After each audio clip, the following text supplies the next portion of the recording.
बापरे, म्हणजे उंदीर मारायला तोफ पाठवलीये आरके सरांनी. नाही हो, आमचा एकदम घरगुती साधा सोहळा असणार आहे. घरगुती सोहळा सुद्धा प्लॅन करतो मी. मॅडम, तुमचं जे काही बजेट असेल ना, त्यात आपण सगळं बसवून देऊ ना. तुम्ही मला फक्त किती माणसं असणार, मेन्यू काय असेल आणि मुख्य म्हणजे विधी आणि फंक्शन काय असणार ते मला आधी सांगा. म्हणजे संगीत, हळद, लग्न, मेहंदी, गृहप्रवेश. हे बघा, फक्त एका दिवसाचा सोहळा असेल, जास्त काही नसेल. 50 एक माणसं येतील, त्यांचं जेवण असेल आणि मेन्यूही अगदी साधाच असेल. लग्नासाठी छोटासा स्टेज, मंडप, झेंडूच्या माळा आणि गळ्यात घालायला 2 हार, एवढंच. आणि गुरुजी पण आमच्या ओळखीतलेच आहेत. बरं, केटरर्स हे काय सगळी आमच्या वाडीतली माणसं. खरं सांगू का, तुमचे रेट्स परवडणार नाहीत आम्हाला. इतकं बेसिक लग्न करायचंय? मला वाटलं संगीत, मेहंदी, हळद असं एकदम जॅम पॅक्ड इव्हेंट असेल. अगं दी, मी एवढं सगळं प्लॅन नव्हतं केलं.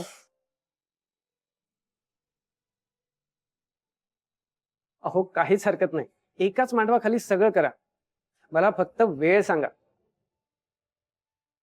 बाकी सगळं मी बसवून देईन. ते म्हणतात ना, खर्च किती झाला हे महत्वाचं नाहीये. लग्न व्हिज्युअली चांगलं दिसलं पाहिजे, छान फोटोज आले पाहिजेत आणि लोकांना चांगला एक्सपिरियन्स मिळाला पाहिजे. शिवाय तुम्ही सगळे फिल्मशी जोडलेले लोक आहात. अहो, कमी बजेटमध्ये सुद्धा ऍडजस्टमेंट करून चांगली फिल्म बनतेच ना. तसंच लग्नही चांगलंच होईल.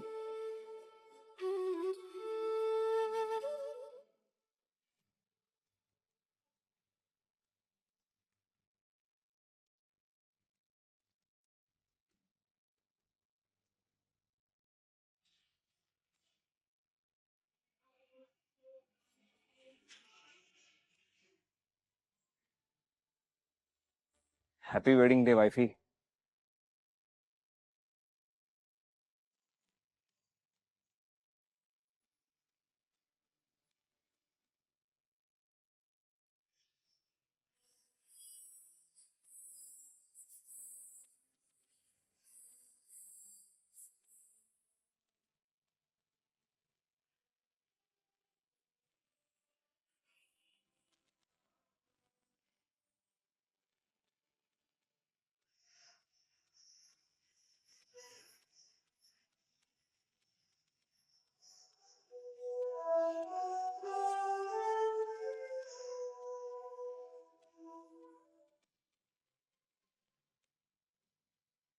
हॅपी वेडिंग डे हबी.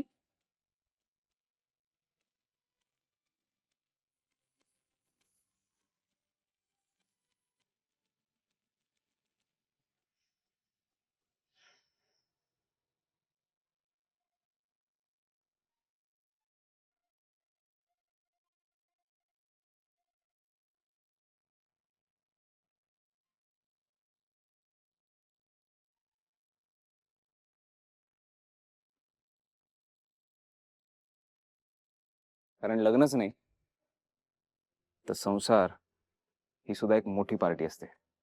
पेशवाई परंपरांचे पार्टी गो सेगमेंट तुमच्या प्रत्येक पार्टीसाठी.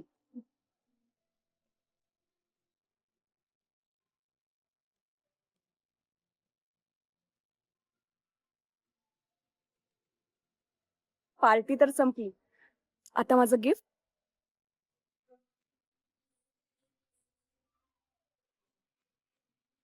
गिफ्टसाठी एकच जागा.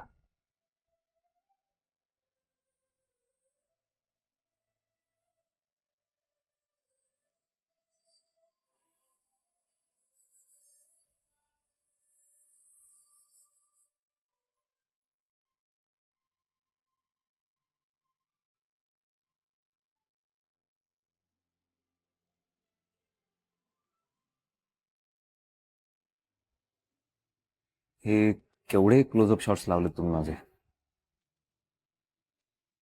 ऍड दोघांची आहे ना. बॅलन्स ठेवा. स्टार असून सुद्धा तुम्ही स्वतःचं फुटेज कमी करायला लावताय. स्टार नाही, सुपरस्टार. Sorry, superstars.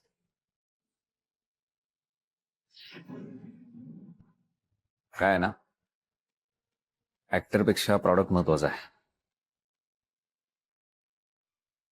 आणि आर के फिल्म असो किंवा ऍड असो, प्रॉडक्टला कधी ओव्हरपॉवर करत नाही.